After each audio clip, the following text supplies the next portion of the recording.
વડનગરની આંગણવાડી બહેનો પડતર પ્રશ્નો રેલીમાં જોડાવા માટે ગાંધીનગર જવા નીકળ્યા હતા। વડનગર આંગણવાડીની બહેનો પડતર પ્રશ્નો માટે ગાંધીનગરની રેલીમાં જોડાવા માટે વડનગરથી ગાંધીનગર જવા નીકળી। તેમાં તેમને લઘુત્તમ વેતન BLO જેવી કામગીરી આપવામાં આવી છે। તેના કારણે વેતનમાં વધારા તથા પડતર પ્રશ્નોના માટે મહારેલી આયોજન ગાંધીનગર ખાતે કરવામાં આવ્યું છે। ત્યારે આંગણવાડી મહિલાઓ નારાજ જોવા મળી હતી। તો આજ રોજ સવારે લક્ઝરી બસ મારફતે ગાંધીનગર જવા માટે નીકળ્યા હતા। ત્યારે સરકાર તેમની રજૂઆત સાંભળીને આંગણવાડી બહેનોના પ્રશ્નોનું નિરાકરણ લાવે, નહીતર આગામી દિવસોમાં આજ મહિલાઓ ઉગ્ર વિરોધ પ્રદર્શન કરી શકે છે, જેવી મહિલાઓમાં ચર્ચા જોવા મળી હતી।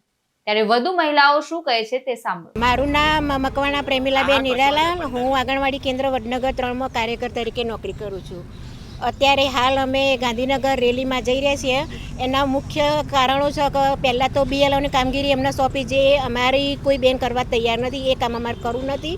બીજું કે સરકારે જે એમનો લઘુત્તમ વેતન ધારા એટલે જે વર્ગ 4ના કર્મચારી ગણવાના હતા એમને ગણ્યા જ નહીં। અને એનો સાહેબે કહ્યું હતું કે 6 મહિના સુધી એનો નિર્ણય આવ્યો છે, આજ સુધી એનો નિર્ણય આવ્યો નહીં, તો એનો યોગ્ય નિકાલ આવે। ત્યારબાદ FRSની કામગીરી કે જેનો લાઈવ ફોટો પાડી અને બાળકો સગર્ભા ધાત્રી માતાઓનું કરવાનું હોય છે, જે થવું અશક્ય છે। ઘણી જગ્યાએ તો નેટવર્કનો પણ પ્રોબ્લેમ હોય છે। એના સિવાય બીજી વાત કે પ્રમોશન બાબતે કે દરેક ખાતામાં ડિપાર્ટમેન્ટમાં પ્રમોશન હોય જ છે કે રિટાયર થવાના 10 દિવસ બાકી હોય, 2 મહિના બાકી હોય તો એનું પ્રમોશન થઈ જાય। પણ અમારો ICDS ડિપાર્ટમેન્ટ એવો છે 45 વર્ષની વય મર્યાદા લાવી અને પ્રમોશનને રોક્યા છે। તો અમારું બધાનું એવી ઈચ્છા છે કે વય મર્યાદા કાઢી અને દરેક કાર્યકર બહેનોનો અનુભવના આધારે એને પ્રમોશન આપો। નામ પ્રજાપતિ મિત્તલબેન કૌશિક કુમાર, હું આંગણવાડી વડનગર કેન્દ્ર નંબર 12માં ફરજ બજાવું છું।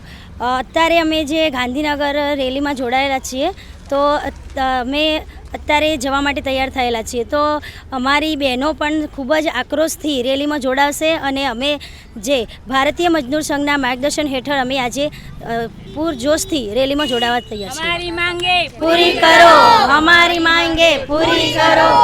વસીમ મંસૂરી સાથે ચક્રવાત ન્યૂઝ, વડનગર।